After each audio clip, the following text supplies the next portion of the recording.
Throw that thing, throw that thing. So that we've got a sync mark. Hi, my name is Prince Jackson, and I'm doing this video to help make a movie with my grandma to show people the life about my father.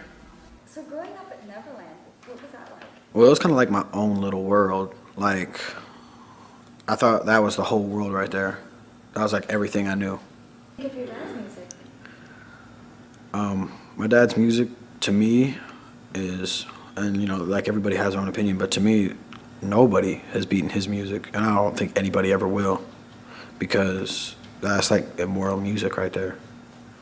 So when you've seen your dad perform on videos and things like that, what runs through your mind? Well, like when I was little, when I used to see my dad perform, I was wondering why everybody like looked up to him and kept yelling for him and everything, and he was singing. I thought it was just something that everybody did, because you know people sing in the shower all the time, and I just thought, you know, it's something that he did that I don't know why people are screaming about him.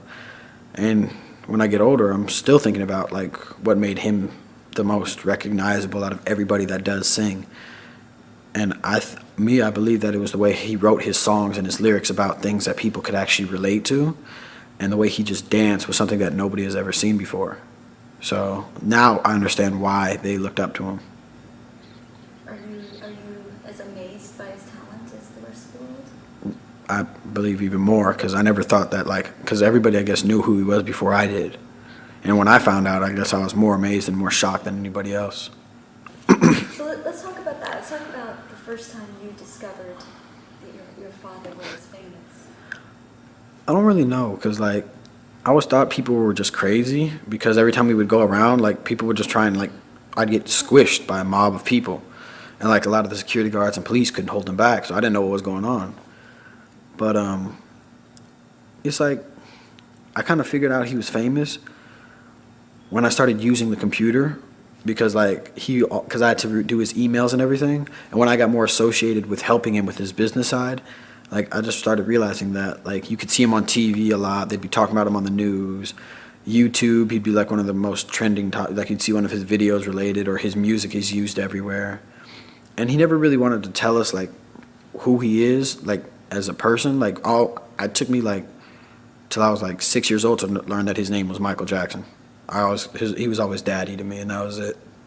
But then I later found out that he was famous just by, seeing people crowd around him. Do you remember having a conversation with him about it when you discovered him? No, we never really talked about it. I mean, because I guess I kind of put two and two together. It's not like that I found out that he was famous. It's I got smarter about it. Because I guess I just put two and two together. You watch enough movies and you watch enough TV, and you eventually end up seeing that he's famous and everybody worships him.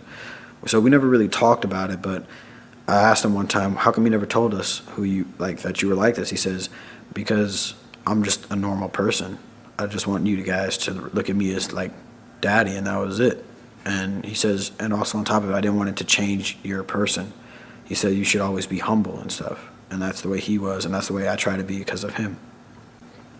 But did you look at him differently though? No, he was still daddy to me. I mean, I never saw him perform or anything. I don't think if I did, it would have changed anything. I went to as much thing as I could go with him. I saw him perform when I still looked at him the same way. Nothing ever really changed. So when you guys went out together, when he gave you guys masks to wear, obviously, what was it that he explained to you about that? Well, I used to think that the masks were overdoing it, but then we moved to Vegas, and we were staying in Vegas for a while. And he used to tell us the masks are for our protection. I just didn't know what he was talking about. But I later found out that when we use the masks, because when we're around him, people know who he is, but they didn't really see who we were. So we could go to Circus Circus. We used to go with our two security guards, go to Circus Circus, and nobody would recognize us because we had masks on. And that's what I understood, when he said it's to protect you guys. Because when we're with him, people will recognize him, but they can't see us. But when we went to Circus Circus, nobody ever really recognized us because we didn't have any masks on. Nobody knew what we looked like. Exactly. So when you were with your dad and people were just in hysterics over him, what were you thinking? When I was little, I used to think they were crazy. because we used to go out to the UK a lot, and he has a big fan base out there, and I'm like, that's the most hectic place I've ever seen. They like used to squish him, and I'd be getting like stepped on because nobody I guess saw me, and like that was pretty interesting because I never thought like people would like come up to the car like they were stopping traffic to get to the limo. And he never explained to you what that was about? Well, I mean, I kind of knew because I listened to his music a lot when I was little. I used to see him dancing to it. I used to see him like writing the music. I remember when I was really little, I used to be in the studio, and I think it was the Invincible album that he was making, because I remember falling asleep and keep waking up to a song that he was playing over and over. I just can't really remember the name of the song, but I used to fall asleep on the leather couches, and actually leather couches are really comfortable to me now because of that. But I just remember like being in a studio with loud sound is like comfortable for me now. What was he like working with? Long hours, all hours, any hour? Well, because when we were born, I guess he kind of stopped working a bit, but he never really stopped working. He always said you never stop learning and you always keep doing. He was always reading, always like on the phones talking about doing things. He had a lot of big things he wanted planned. He was trying to get us started and stuff. And he was working on music a lot of the time. That's why I was helping him with that. He worked on that Sobe Life Water commercial, I think with the Thriller lizards. And he had more plans for that. He had a lot of things that were going on. Some things got like postponed because of the O2. And he didn't really work all the time. And when he did, like before it became official, I would help him with it. So like I spent most of my time with him because he would wake me up and tell me that we have to we have to record a song or something. And he loved photography. He would always take pictures of us with like certain lighting. If he loved the way lighting was, like when we were out in public, he would recreate it at the house just to like retake it. So he was teaching you music? He wasn't teaching me music. He told me to follow what I wanted to do. And I want to do like movies and like still in entertainment, just not like the music area. Like I can't do that. I've tried. It's kind of bad. I actually don't know how I sing. I've never tried it, but like I just don't feel like that's be something I do because I just want to like leave my dad's legacy alone because that's something that he took care of. But he taught me how to use. He told me like that he needs help with the music, and I love to help him with anything I could. So I helped him with the mixing and stuff, and I used to fool around with different like beats and stuff, and a sound. Like I used to play with synth basses, and he used to say, "I love that sound. Let's make a beat out of it." And so he did it.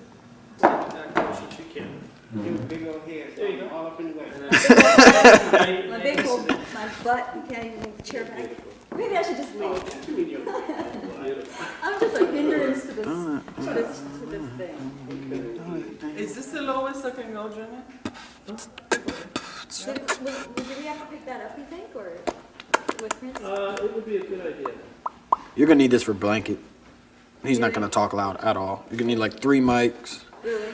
This thing, you might just want to get that thing over there too. For who? Don't worry, we're hooked up. We're getting a little. Yeah, no, he's gonna be really low. Is he Like, quiet? yeah, shy. Yeah? Has he always been that shy? Mhm. How come? Don't know. Just You're not shy.